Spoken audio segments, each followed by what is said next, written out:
एक बार एक मंदिर में पुजारी जी खाना खाने चले गए, चोर घुसा।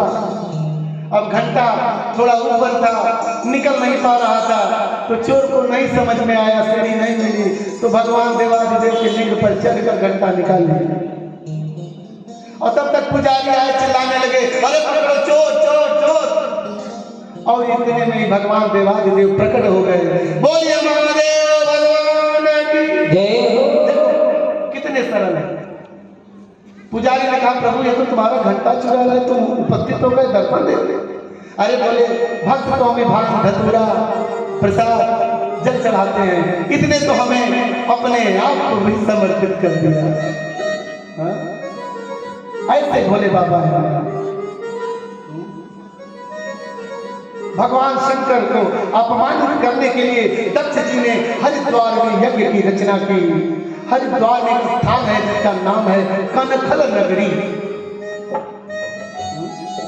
कनखल में वह यज्ञ हुआ और इस यज्ञ में दक्ष ने सबको बुलाया, मगर भगवान शंकर को नहीं। सबको बुलाया गया मगर भगवान शंकर को नहीं बुलाया। सती मैया ने पूछा, बाबा ने सब बताया। मां ने कहा कि पिताजी इतनी बड़ी यज्ञ कर रहे हैं, अगर आपकी आज्ञा हो तो मैं भी जाऊं। देवाधिदेव ने कहा, सती हमें बुलावा नहीं आया, हमारे कार्ड नहीं भेजा, इसलिए हमारा जाना ठीक नहीं है, तुम्हारा भी जाना ठीक नहीं है। सती जी ने ज्ञान की बातें की। सती जी ने कहा कि प्रभु, पिता के घर, गुरु के घर, मित्र के घर बिना बुलाए भी जाना चाहिए, इसलिए आपकी आज्ञा पाऊं तो मैं जाऊं। बाबा ने कहा, सत्य है, मगर तुम्हें मालूम है कि उन्होंने अपमानित करने के लिए ऐसा किया है, इसलिए तुम्हारा जाना ठीक नहीं है। बहुत समझाया मगर नहीं मानी, तो बाबा ने विदा कर दिया। दिए मुख्य गण संग तब विदा की त्रिपुरारी। मां चली कैलाश से। अच्छा, जितने भी देवता थे ना, वो जानबूझकर कैलाश के पर्वत अपने विमान को ले जा रहे। देवताओं में भी बड़ी स्या है, ध्यान दीजिएगा। इसलिए परमात्मा को भजो, देवताओं के चक्कर में ना पड़ा जाए। बड़ी स्या है, देखो जानबूझकर वहां से ले जा रहे हैं कैलाश पर्वत से अपनी अपनी हवाई जहाज, जिसके पास जो है पुष्पक विमान, जानबूझकर, ताकि उन्हें दिखे कि देखो हम जा रहे हैं, हमको बुलाया, तुमको नहीं बुलाया। सती जी चली है कैलाश से। पिता भवन जब गई भवानी, पिता भवन जब गई भवानी,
अपने, और वहां पर उनसे कोई प्रेम से नहीं मिला।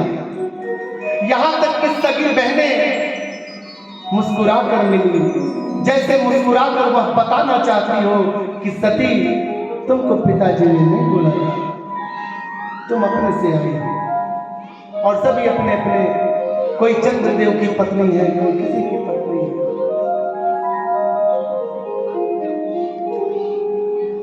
मगर एक माँ, जो माँ होती है ना भैया, बड़ी बड़ी माँ है।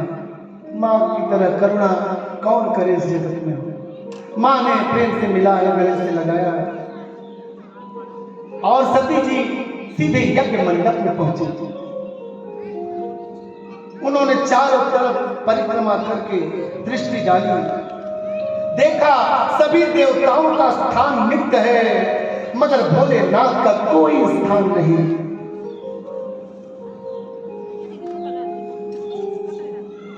और उन्होंने कहा कि मेरे पिता के घर में मेरे पति का इतना बड़ा अपमान।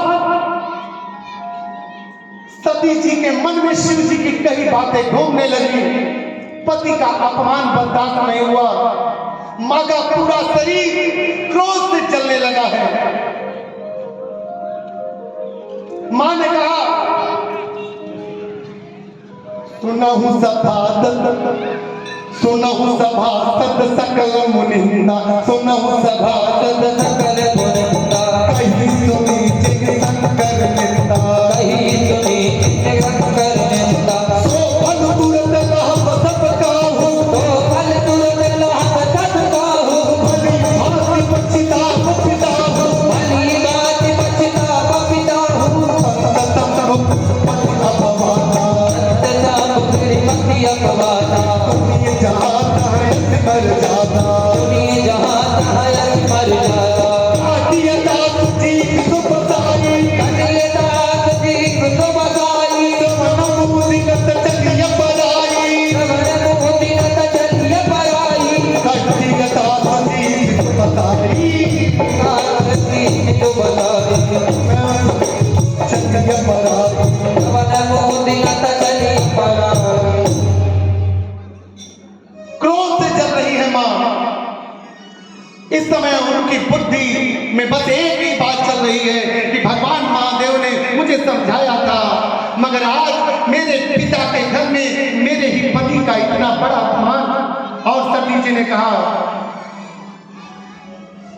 कि आज जिसने शिव की निंदा की है उसको सजा मिलेगी, कोई नहीं बचेगा, किसी को नहीं छोड़ूंगी। और ऐसा कहते हुए मां ने अपने दाहिने पैर के अंगूठे से योग प्रज्वलित किया, योगाग्नि, और मां देखते ही देखते भस्म हो गई। नारद ने शिव को जगाकर शिव जी को सब कुछ कहा। भगवान